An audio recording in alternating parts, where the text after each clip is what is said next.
Recognition, power, and influence is your birthright, and this podcast shows you how to get there. Welcome to episode number 204. Today's episode is long overdue. I am doing an entire episode on salary negotiation. I realized I've never really talked about this topic on this podcast, and I didn't really know why, since it's something that I work with my clients on all the time.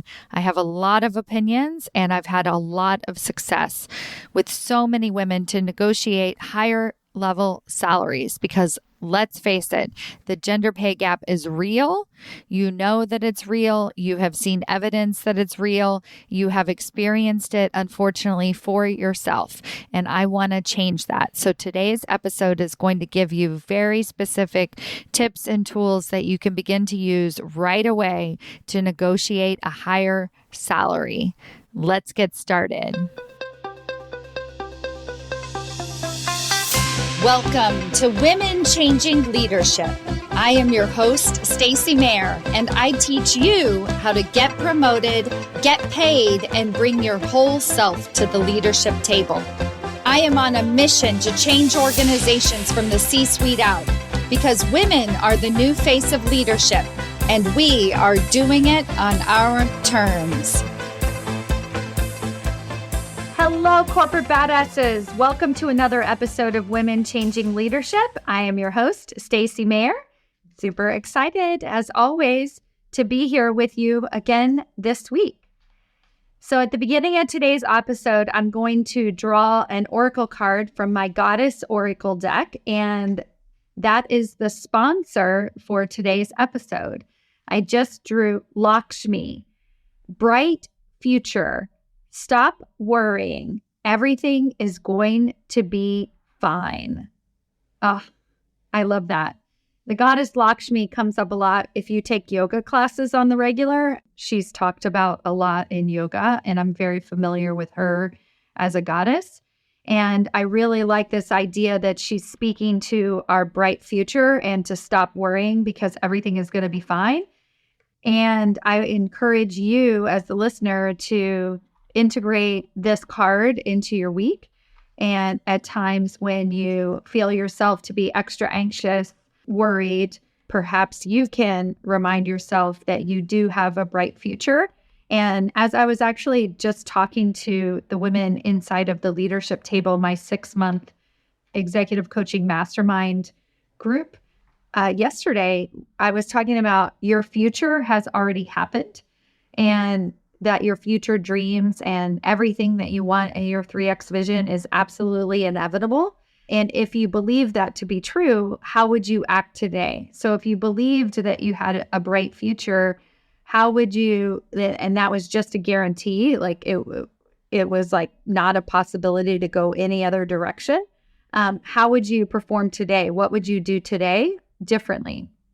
And a lot of times that's a way to eliminate the worry and the stress, because so much of the stress that we have in our lives is about looking too much to the future and worrying about the future, worrying even about the past and thinking, wow, this happened to me negatively, or maybe this happened to me positively. Like it was so much easier at my last job. Maybe I made a mistake, and then you're worrying. So when you can bring it back to the present moment, remind yourself that you do already inevitably have a bright future. It's just we don't always know how we're going to get there, and that's what causes the worry and the anxiety along the way. So I invite that goddess Lakshmi into your life this week, and I'm going to invite her into this podcast episode as I begin to share with you some of my best tips on salary negotiation. I was looking for this podcast episode to share with someone who reached out to me asking me some questions about her salary negotiation, and I thought, I talk about this all the time. I should have a podcast episode about it. And I go through my 200 podcast episodes looking at all the titles. And I'm like, wait, do I not have a podcast episode on salary negotiation? Because I literally coach on this every single week. Because if you're getting a promotion, inevitably salary negotiation comes as part of it. And then sometimes for women who aren't getting a promotion, level setting their salary is often part of their career development goals as well, because so many of us as women are underpaid already.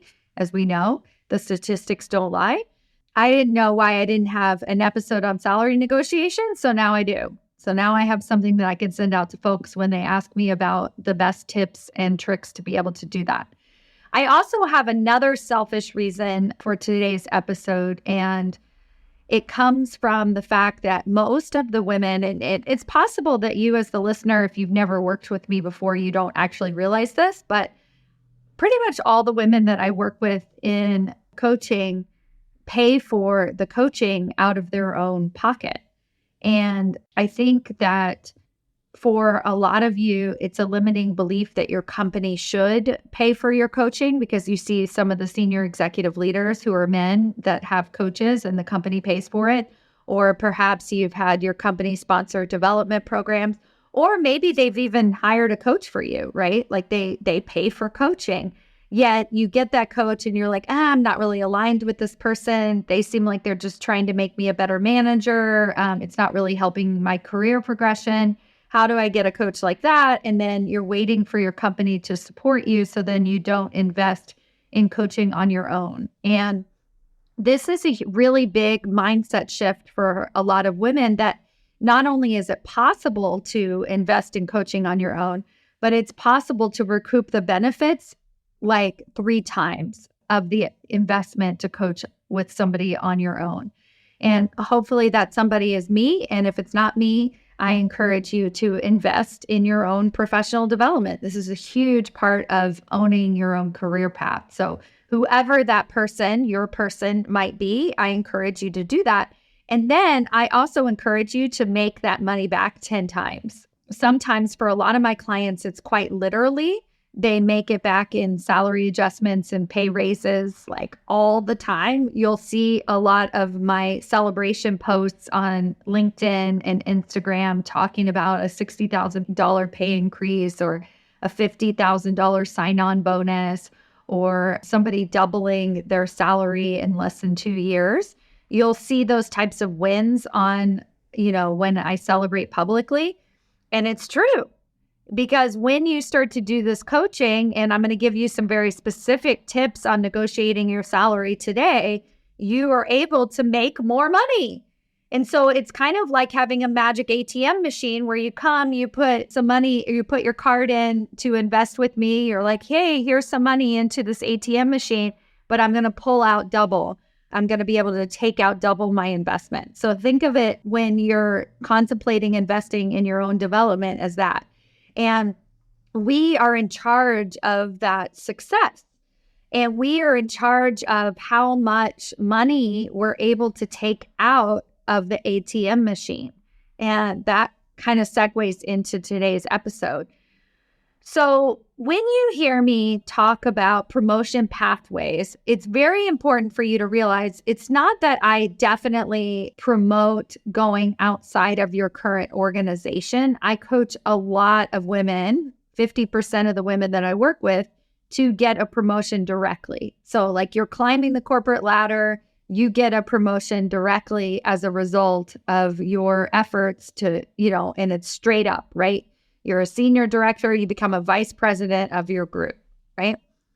But the problem with relying on that as the sole means of success in your career development path is that it's very limited. It's limited to timing, it's limited to your boss, it's limited to availability, it's limited to economics, it's just incredibly limited to climb a straight ladder.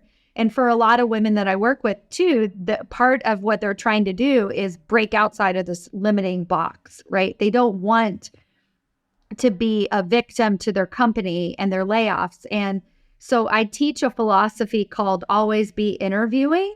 And in that philosophy, the idea is even if you have a job that you absolutely love and you absolutely adore, you're still building your network outside of your organization. You're still building allies. You know what's out there. You know what the salary opportunities are outside of your current situation. And what this does for you is it reminds you that you have options. And so then if layoffs do occur, if your boss does get let go and now you no longer have a sponsor at your company, you have so many options available to you because your career path is on your terms. You have created this career path. And when you're always be interviewing and you do what I teach, you're going to find yourself that you have that confidence to speak up for yourself and better negotiate your salary internally as well, because you know what your options are. You know, like really from a technical standpoint, your worth. You know that you're incredibly valuable and they just need to pay up, right?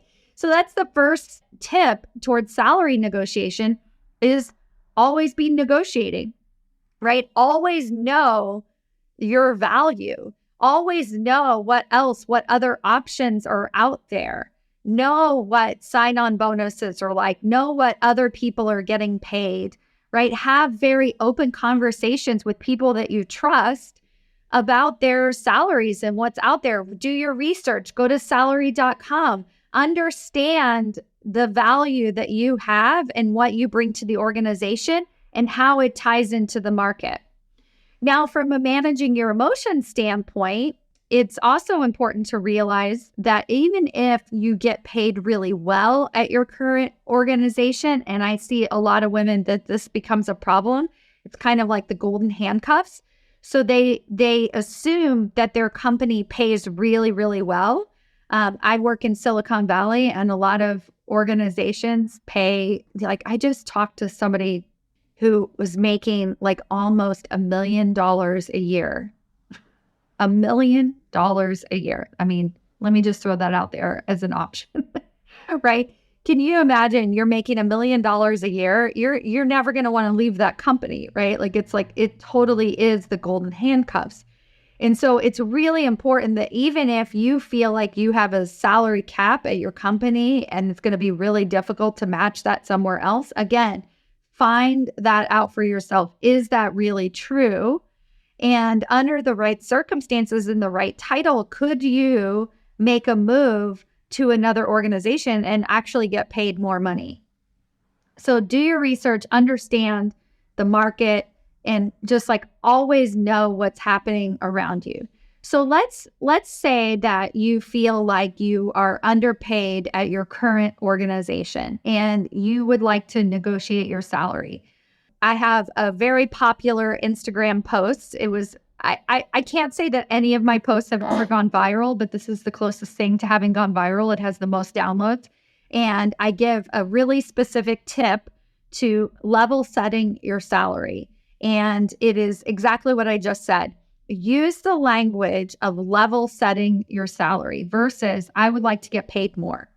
I want a salary adjustment. I would like to have a conversation around level setting my salary and then stop talking.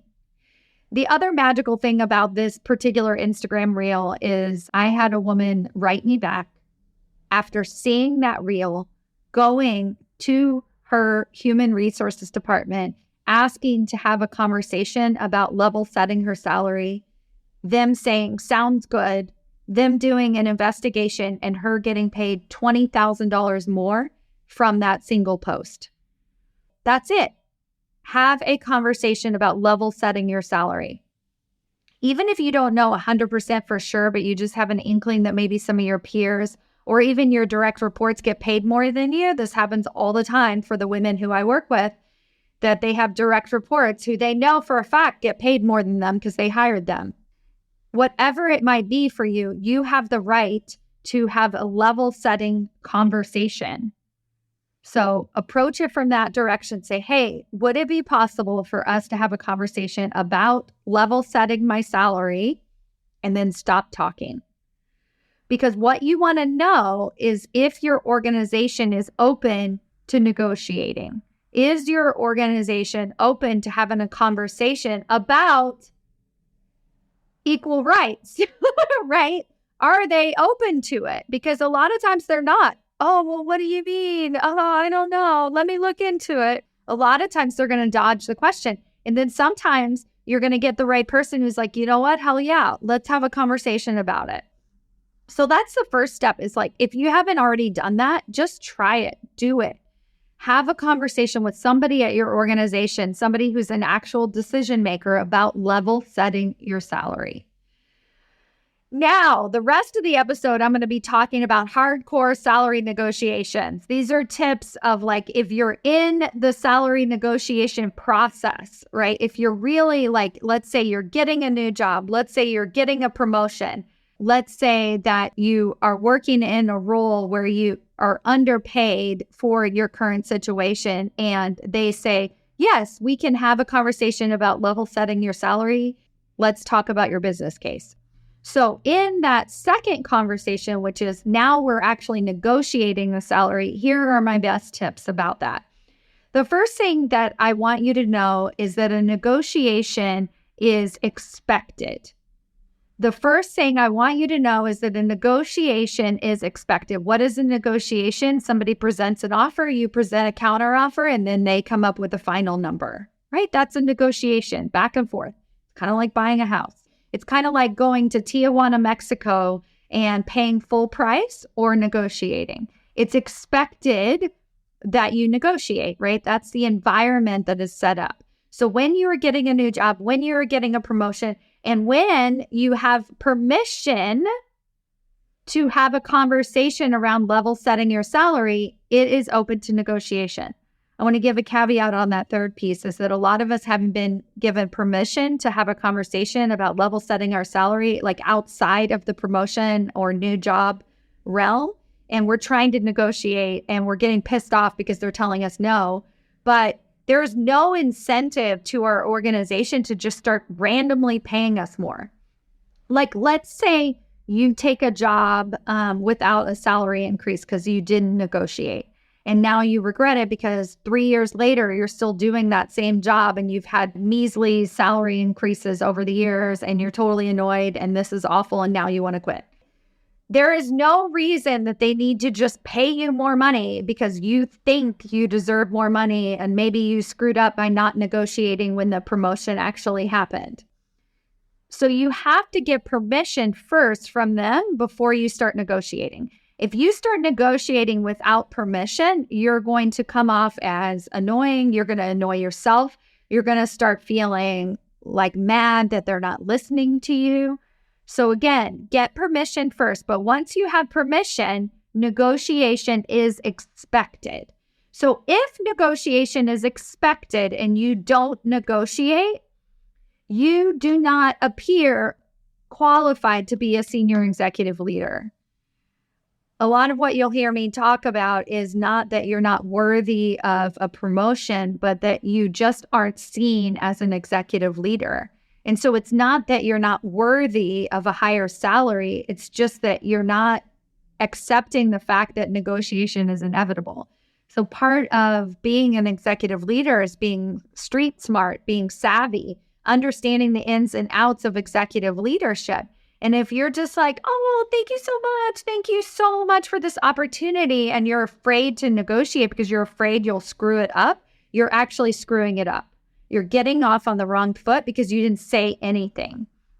So if negotiation is expected, just have a conversation. So this is tip number 2. It's a back and forth conversation. So, the hiring manager offers you a salary. And you just want to say something like, is there any room for negotiation? And then they respond, hell no, that's it. That's the best I could do. Okay, now you take that offer and you decide if you want to actually accept the offer or not, right? Or you say, is there any room for negotiation? And the hiring manager says, well, let me look into it. Then you say, because I was thinking something more like XYZ. If your base salary is really low and there's no room for negotiation in that area, perhaps there is room for negotiation in terms of a sign-on bonus or a professional development bonus, right? If you could hire a coach like me, get a sign-on bonus or a development bonus, and then you get higher salaries all along the way because you hired a coach like me, right? Like that's a huge incentive. There are so many other ways that we can, obviously stock options, everything, right? There's so many different ways that we can get our total comp package increased. So that's the second thing, is just really being willing and going into the conversation about the negotiation. Now, the third tip is we don't need as much of a business case as we think we do for our salary adjustment. I was on a panel discussion last year for a women's leadership forum, and somebody asked about, how do I actually present myself for a promotion or for a raise? And the other coach on the panel, she immediately went into, you need to know your numbers. You need to put it into a slide presentation. You need to make sure you have 3 key points as to why you need to get paid more. You need to make sure, right? You have to have your whole business case laid out. And then it went through the panel to me, and I said, or you just need to know if a salary adjustment is possible. And so many of us aren't getting permission. So I guess all of my tips come back to getting permission first. We're not getting permission to even present for the salary adjustment.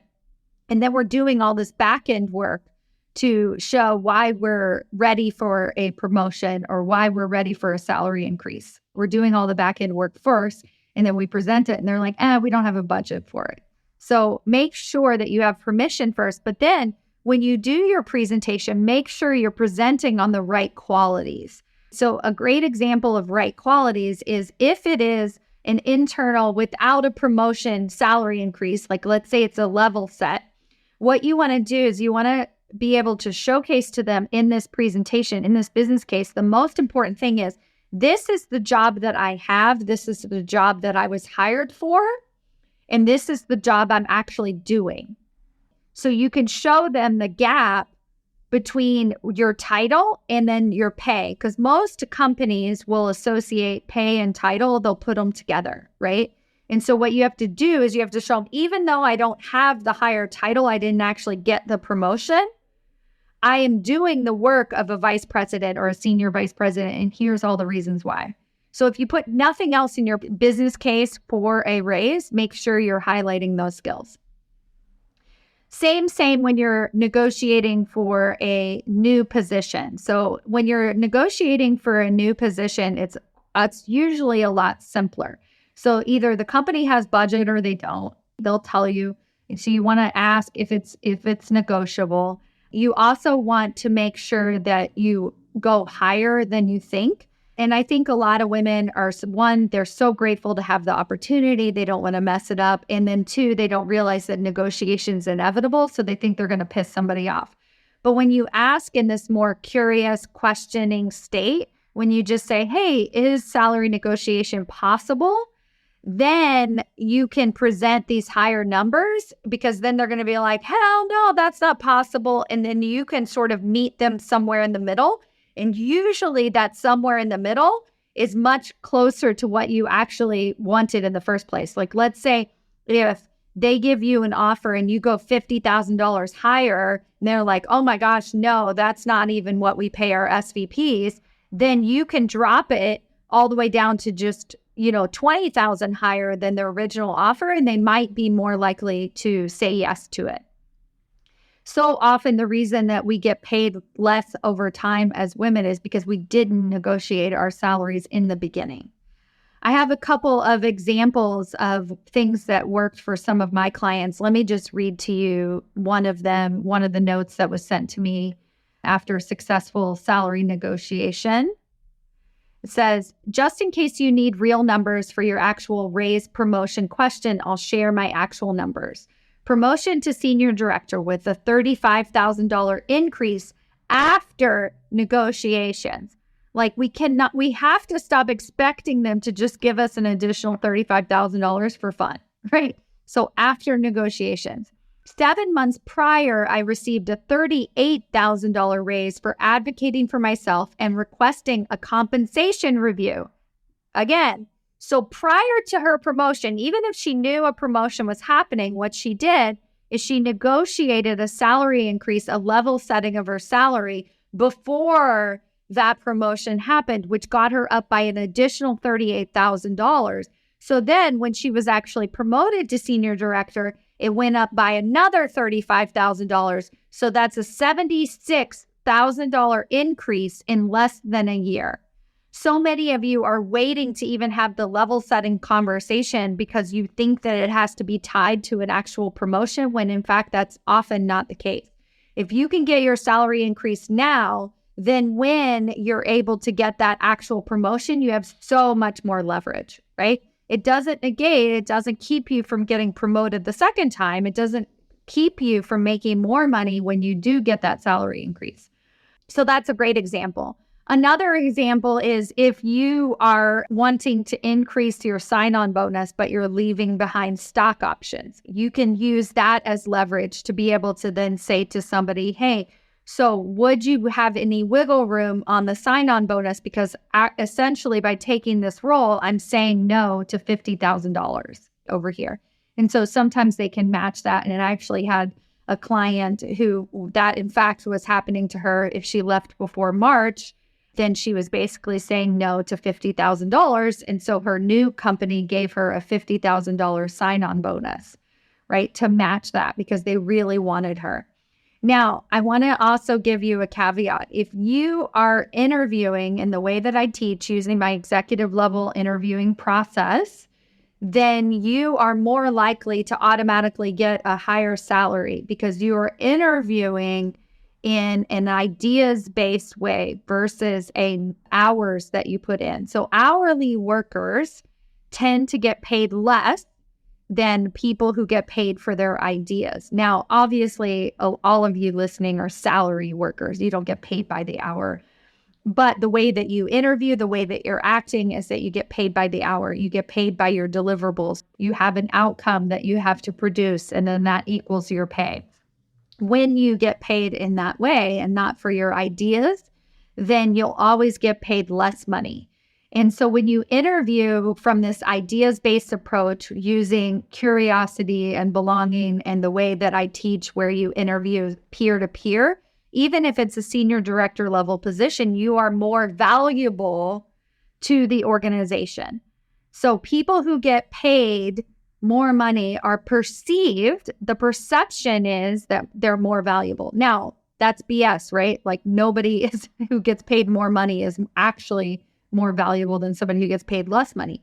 But we get paid by our perceived value to the company. And when we can bring unique ideas to an organization, something that nobody else has, they are willing to pay us that $50,000 sign-on bonus.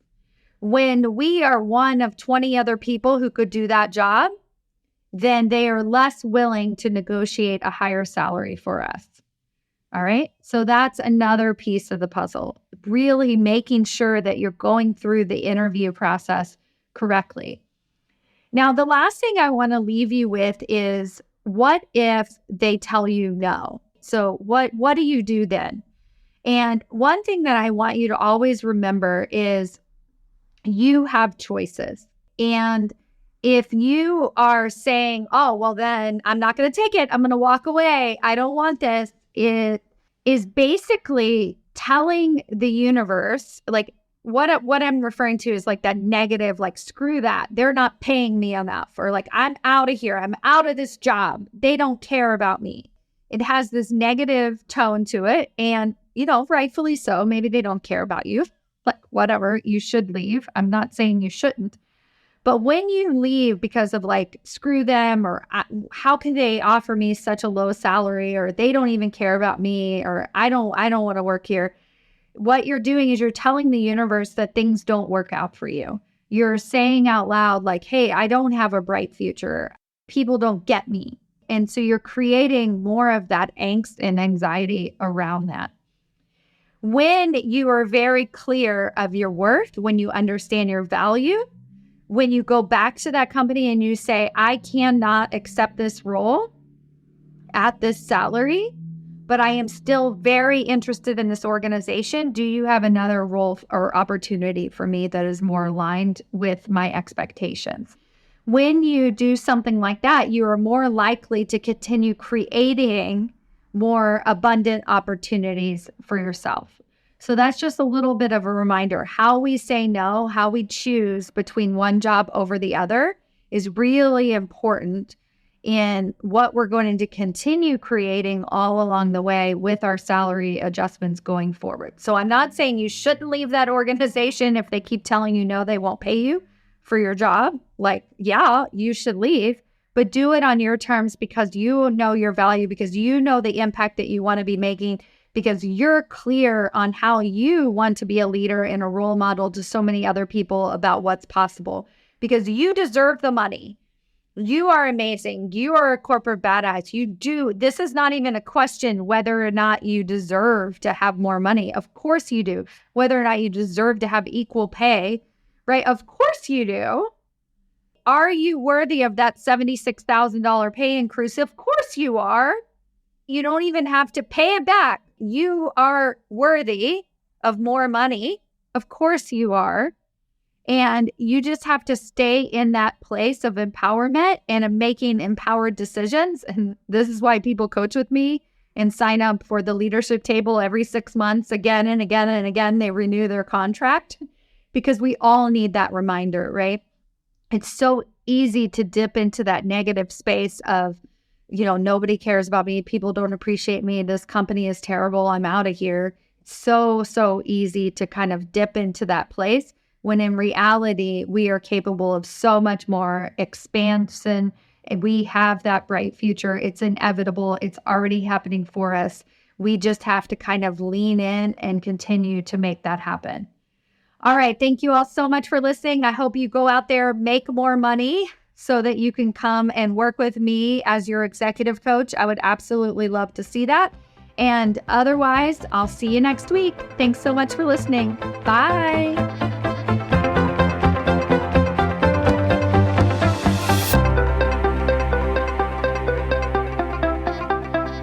Before you go, I have a question for you.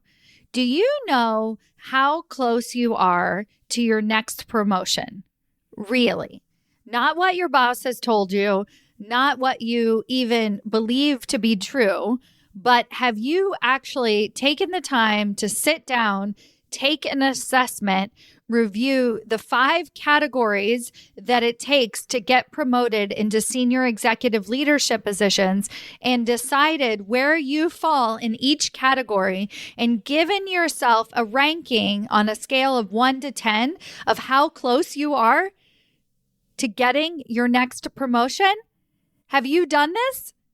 Well, now's your chance. If that feels interesting to you and you're like, hey, I want to know exactly how close I might actually be, or how far away you might be, and what it's going to take to get you even closer, then I invite you to take my promotability quiz. This is a quiz that I put together with practical tips that actually tell you where you're lacking and where you're winning. What are the areas that you actually need to improve, and not necessarily what your boss is telling you all the time, so that you can take concrete steps towards landing that next promotion and changing the face of the leadership table. Go to yourpromotabilityscore.com to take your free assessment today. Yourpromotabilityscore.com, and let me know how it goes.